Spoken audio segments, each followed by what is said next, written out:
আগামী বিজয় দিবস গণহত্যাকারীদের শাস্তির রায় সেলিব্রেশনও করব।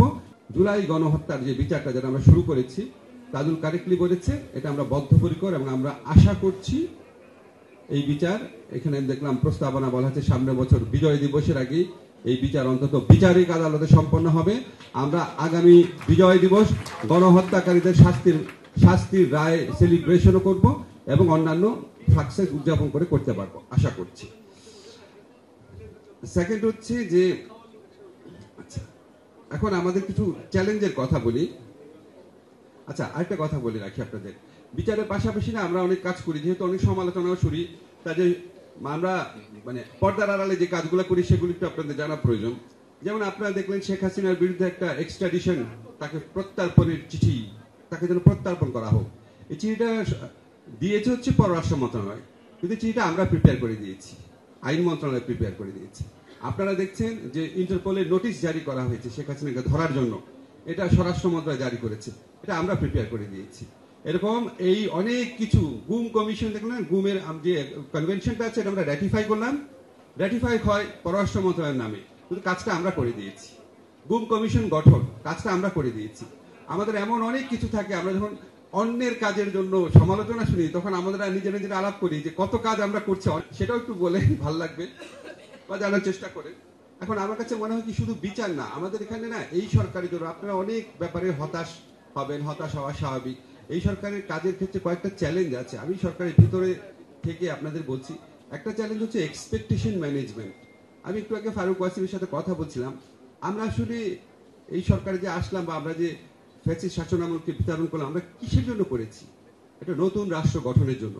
কিন্তু আমরা যত মানুষকে দেখি সব হচ্ছে দাবি দেওয়া ভিত্তিক, যে আমি পদোন্নতি বঞ্চিত হয়েছিলাম, আমার বেতন বঞ্চিত হয়েছিল, আমার খারাপ জায়গায় বদলি করেছে, আমাকে এটা দেয় নাই, আমার বেতন বাড়াইতে হবে, আমাকে রাজস্ব খাতে নিতে হবে।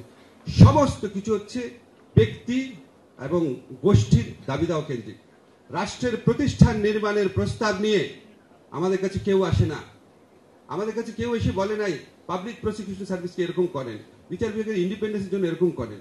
আমাদের কাছে তথ্য আপা থেকে শুরু করে সমস্ত আপা ভাইরা যারা আছেন সবাই হচ্ছে নিজেদের দাবি, ব্যক্তিগত দাবি। মন্ত্রণালয় 30% সময় অন্তত যায় ব্যক্তিগত নিয়ে এসেই সবিস্তারে বলা শুরু করেন আমি এই আমলে বঞ্চিত হয়েছি, এবং কত রকম যে বঞ্চিত।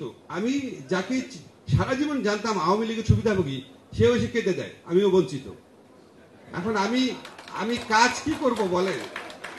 আপনারা আসেন না, মন্ত্রণালয় যারা যায়, ওই যে ইয়ে তো গিয়েছে, দিদার তো গিয়েছে, আর আসাদা তাজুলের কথা বলেন, জিজ্ঞেস করেন না কি অবস্থা থাকে।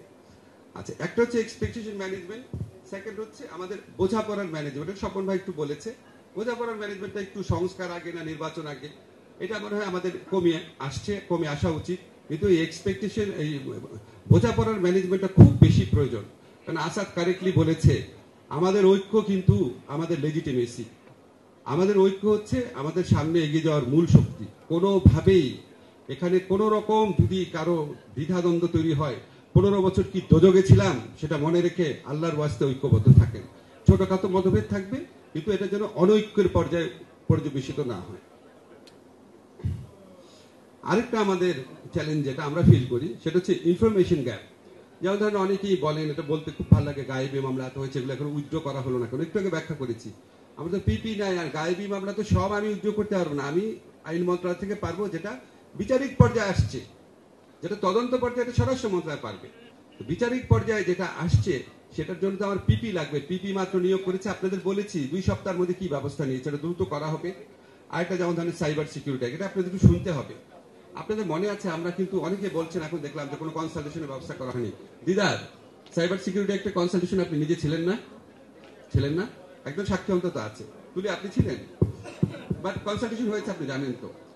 সাইবার সিকিউরিটি অ্যাক্ট দিয়ে প্রায় 50 জনকে নিয়ে আমরা কনসালটেশন করেছি 2 মাস আগে। সেখানে নাহিদও ছিল, আমাদের তথ্য প্রযুক্তি উপদেষ্টা। সেখানে আমরা বলেছি সাইবার সিকিউরিটি অ্যাক্ট বাতিল করব, আপনাদের মতামত যেহেতু বাতিল করবো, কিন্তু কম্পিউটার অফিসগুলো রাখতে হবে। কম্পিউটার অফিস না রাখলে শক্তিশালী কোনো প্রতিবেশী দেশ যদি হ্যাক করে আপনার ওখানে, বা বাংলাদেশ থেকে যদি কেউ বিক্রয় করে, বা এখানে যদি সংগঠিত অপরাধীরা বাংলাদেশ ব্যাংকের ওয়েব পেজে যদি ঢুকে যায়, তো এগুলো আমি বের করবো না, শাস্তি দেবো না আমি? এটা পৃথিবীর কোন দেশ আছে উন্নত সভ্য দেশ যেখানে আপনার কম্পিউটার অফেন্স না? একটা দেশও নাই।